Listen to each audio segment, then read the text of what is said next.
শত্রুপক্ষের যে কোনো ধরনের আগ্রাসনকে কঠোর জবাব দিতে পূর্ণমাত্রার সামরিক মহড়া চালিয়েছে পাকিস্তানের সেনারা। ভারতের সঙ্গে সীমান্তবর্তী লাইন অফ কন্ট্রোলের কাছে ট্যাঙ্ক, কামান, গোলা ও তাজা গুলি নিয়ে এই মহড়া দেয় তারা। আর এতে অংশ নেন বিভিন্ন ইউনিটের কর্মকর্তা থেকে শুরু করে সাধারণ সেনারা। সংবাদ মাধ্যম এক্সপ্রেস ট্রিবিউন জানিয়েছে, গতকাল বুধবার ভারতীয় সেনারা বিনা উস্কানিতে এলওসির কিয়ানি ও মন্ডল সেক্টর দিয়ে ছোট অস্ত্র দিয়ে গুলি ছোড়ে। পরবর্তীতে পাক সেনারা জবাবে ভারতীয় সেনাদের কয়েকটি চেকপোস্ট ধ্বংস করে দেয়।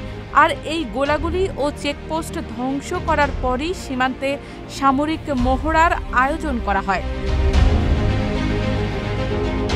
গত 22 এপ্রিল ভারত নিয়ন্ত্রিত জম্মু কাশ্মীরের পেহেলগামে ২৬ জনকে গুলি করে হত্যা করে বন্দুকধারীরা। এই ঘটনায় পাকিস্তান পরোক্ষভাবে জড়িত এমন অভিযোগ তোলে ভারত।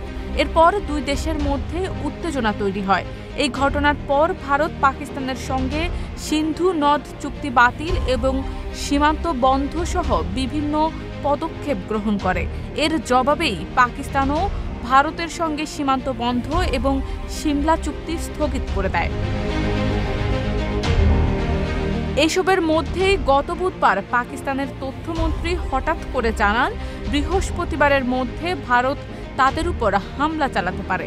এরই মধ্যে আবার ভারতীয় প্রধানমন্ত্রী নরেন্দ্র মোদী পেহেলগামের হামলার জবাব দিতে দেশটির সশস্ত্র বাহিনীকে অপারেশনাল ফ্রিডম দেন।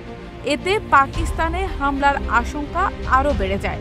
তবে পাকিস্তান সতর্কতা দিয়ে বলেছে, যদি তাদের ভূখণ্ডে কোনো ধরনের হামলা হয় তাহলে এর কঠোর জবাব দেয়া হবে।